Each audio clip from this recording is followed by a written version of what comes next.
Hello friend, સ્વાગત છે તમારું મારા કિચનમાં। આજે હું લઈને આવી છું બિસ્કિટની રેસીપી। હા, આજે આપણે બનાવીશું બિસ્કિટ કપકેક। જેના માટે મેં અહીંયા લીધા છે 2 પેકેટ પાર્લેજીના અને 2 પેકેટ મેં અહીંયા ઓરિયોના લીધા છે। એકદમ ઝટપટથી બની જાય છે, તો ચાલો બનાવીએ કપકેક। તો બિસ્કિટ કપકેક બનાવવા માટે અહીંયા આપણે ઓરિયોનું પેકેટ ખોલી લેવાનું છે। બધા જ બિસ્કિટ આપણે કાઢી લેવાના છે અને પછી મિક્સર જારની અંદર આવા નાના નાના ટુકડા કરીને ઉમેરવાના છે, જેનાથી શું થશે કે બિસ્કિટ જે એનો પાવડર કરવાનો છે તો આસાનીથી થઈ જાય છે। મિક્સરના 2 આંટા ફેરવ્યા પછી મેં અંદર અહીંયા 2 મોટી ચમચી જેટલી સાકર લીધી છે, એ ઉમેરવાની છે અને 1 ટેબલ સ્પૂન જેટલો મેં અહીંયા કોકો પાવડર લીધો છે। બંનેને એડ કરીને ફરીથી આપણે આને મિક્સર જારમાં ફેરવી લેવાનું છે અને આવો સરસ ફાઇન પાવડર બનાવી લેવાનો છે। અહીંયા તમે જોઈ શકો છો કે સરસ એવો પાવડર થઈ ગયો છે। હવે આપણે આને એક બીજા બાઉલમાં ટ્રાન્સફર કરી લેવાનું છે। તો બિસ્કિટનો પાવડર અહીંયા 2 કપ જેટલો થયો છે અને અહીંયા મેં 1 કપ જેટલું દૂધ લીધું છે। દૂધ આપણે નોર્મલ દૂધ લેવાનું છે, નથી ગરમ નથી ઠંડુ, અને એને સારી રીતે મિક્સ કરી લેવાનું છે। દૂધને આપણે થોડું થોડું ઉમેરતા જવાનું છે અને મિક્સ કરવાનું છે, એકસાથે બધું જ દૂધ નથી ઉમેરી દેવાનું। આ કપકેક બનાવવા માટે તમે બિસ્કિટ કોઈ પણ જાતના લઈ શકો છો। જો તમે ઓરિયો બિસ્કિટ લીધા છે તો અંદર ઓઇલ ઉમેરવાની જરૂર નથી પડતી, પરંતુ જો તમે એકલા પાર્લેજી બિસ્કિટનું કેક બનાવશો તો એની અંદર તમારે ઓઇલ ઉમેરવાની જરૂર પડે છે। ઓઇલ આપણે 1 ચમચી જેટલું જ ઉમેરવાનું છે। જ્યારે આપણે મિક્સ કરતા હોય ને ત્યારે એની અંદર ઓઇલ ઉમેરી દેવાનું છે, પરંતુ મેં અહીંયા ક્રીમવાળા બિસ્કિટ લીધા છે, ઓરિયો બિસ્કિટ। ક્રીમ સાથે જ મેં આનો પાવડર બનાવ્યો છે એટલે ઓઇલની જરૂર નથી રહેતી। તો આનું તમે જોઈ શકો છો કે આને જો કન્સિસ્ટન્સી જો આવી હોવી જોઈએ, એકદમથી લચકાદાર। એકદમ ઢીલું હશે તો પણ તમારી કેક ફૂલશે નહીં। તો મેં અહીંયા હવે આ ઇડલીનું કુકર લીધું છે બેકિંગ કરવા માટે। તો અહીંયા એની અંદર મેં 1 વાટકા જેટલું મીઠું ઉમેર્યું છે। તળિયું ઢંકાય એટલું આપણે મીઠું ઉમેરવાનું છે અને એને આવી રીતે કરી દેવાનું છે એટલે મીઠું બધે ફેલાઈ જાય। અને પછી કાંઠો હોય કે અથવા તો ડીશ હોય, કાંઠો ના હોય તો ડીશ આની ઉપર મૂકવાનું છે। ડાયરેક્ટ આપણે આની અંદર કેક નથી મૂકવાની બનાવવા માટે। તો અહીંયા મારી જોડે આ જાળી છે કાણાવાળી, તો એ મૂકી છે અને કુકરને ગરમ કરવા મૂકી દીધું છે ગેસ પર ધીમા તાપે। અને મેં અહીંયા પ્લાસ્ટિકના જે ચાના કપ આવે એ લીધા છે, એના પર ઓઇલ લગાવ્યું, પરંતુ પછી મને એવું લાગ્યું કે આ પ્લાસ્ટિકના કપ ગરમ થવાથી ઓગળશે અને તો નુકસાન થશે આપણા શરીરને, એટલે પછી મેં એને સાઈડમાં રહેવા દીધા। અને હવે આપણે જોઈ લઈએ બિસ્કિટનું જે પેસ્ટ બનાવ્યું છે એને। તો એ સરસ તૈયાર થઈ ગયું છે, પરંતુ હજી એની અંદર 2 મેઇન ઇન્ગ્રીડિયન્ટ્સ નાખવાના બાકી છે। તો અહીંયા મેં 1 નાની ચમચી જેટલા બેકિંગ પાવડર લીધો છે અને 1 નાની ચમચી, અડધી ચમચી જેટલો મેં અહીંયા બેકિંગ સોડા લીધો છે। આ બંને જો વસ્તુ તમારી જોડે ના હોય અને ઈનો છે તો 1 પેકેટ ઈનોનું નાખી દેવાનું છે। અને હવે અહીંયા 1 ચમચી જેટલું મેં અહીંયા દૂધ લીધું છે અને પછી સારી રીતે મિક્સ કરી લેવાનું છે આ બધી જ વસ્તુઓને।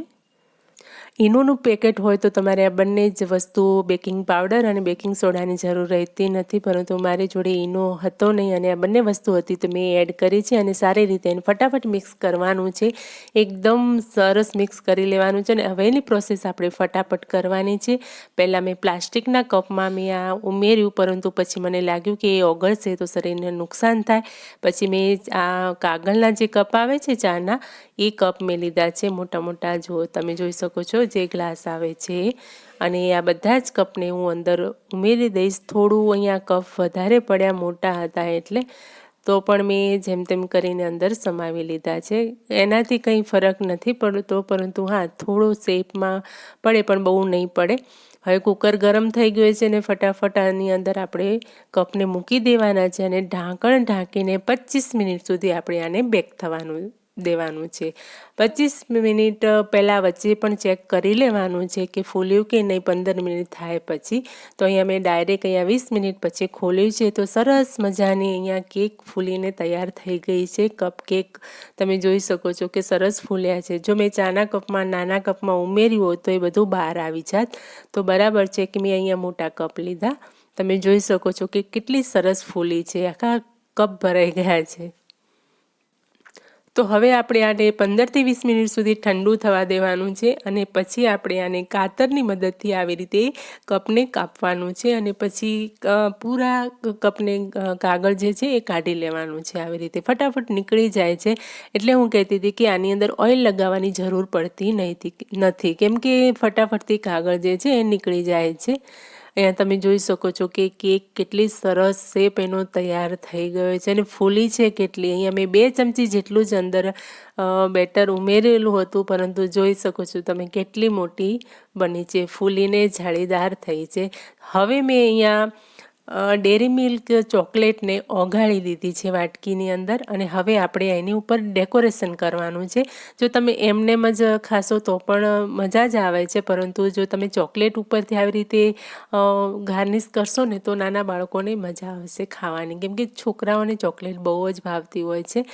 તો આવી રીતે મેં કેક ઉપર ચોકલેટ પાથરી દીધી છે. તમે જે રીતે ઈચ્છો એવી રીતે આનું ડેકોરેશન કરી શકો છો. અને આની ઉપર ચોકલેટ પણ તમે જે ઈચ્છો એ ચોકલેટ લઈ શકો છો. મેં અહીંયા ડેરી મિલ્ક લીધી હતી. એનો ટેસ્ટ પણ બધાને ગમતો હોય છે, એટલે ચોકલેટ તો ચોકલેટ છે, બધાને એનો ટેસ્ટ તો ગમતો જ હોય છે. તો આપણે કેક બનાવવા માટે કેટલા 2 ઓરિયો બિસ્કિટ લીધા અને 2 નાના પેકેટ પાર્લેજીના લીધા. બંનેને આપણે પાવડર બનાવી લીધો અને પછી 1 કપ દૂધ નાખીને એને સરસ એવી એની પેસ્ટ બનાવી લીધી. પછી એની અંદર આપણે 1 નાની ચમચી જેટલો બેકિંગ પાવડર લીધો અને 1 અડધી ચમચી જેટલો બેકિંગ સોડા લીધો. બધાને મિક્સ કરી લીધો અને પછી આપણે આને આવી રીતે કુકરમાં મૂકીને 20 મિનિટ સુધી બેક થવા દીધું. તો સરસ મજાની એકદમ ઇઝી રેસીપી છે દોસ્તો. અને પછી મેં આવી રીતે બધી જ કેક ઉપર બિસ્કિટ કેક ઉપર ગાર્નિશ કરી લીધું. ઉપરથી મેં પિસ્તા પણ એડ કર્યા છે અને અત્યારે હું તમને તોડીને પણ બતાવું કે કેવી સરસ અને એકદમ તમે જોઈ શકો છો કેટલી એકદમ પોચી અને સ્મૂથ બની છે. અને આ કપ કેકની રેસીપી તમે રમતા બનાવી લેશો અને એક વખત બનાવશો ને તો પછી તમે કાયમ આ જ બનાવશો, કેમ કે એટલી એકદમ ઇઝી છે. અહીંયા હું તમને આને કટ કરીને પણ દેખાડું. જુઓ અંદરથી પણ કેટલી જાળીદાર છે અને ખાવામાં પણ એટલી જ ટેસ્ટી છે. દોસ્તો એક વખત જરૂરથી આ ટ્રાય કરજો. હજી પણ હું આના કટકા કરીને તમને બતાવું. જુઓ જે લોકો બહારની કેક નથી ખાતા ને તો આ ઘરની કેક તો જરૂરથી ખાશે, કેમ કે આની અંદર ઈંડું પણ આપણે ઉમેર્યું નથી, એટલે ઘરની કેક ખૂબ જ ભાવશે. તો દોસ્તો આજની મારી આ કપ કેકની રેસીપી તમને કેવી લાગી? જો જરા પણ ગમી હોય ને અને હજી સુધી તમે મારી ચેનલને સબસ્ક્રાઈબ ના કરી હોય તો સબસ્ક્રાઈબ કરી દેજો. હું આવી જ નવી વાનગીઓ લાવતી રહું છું. તો મળીએ છીએ આવી જ એક નવી વાનગી સાથે.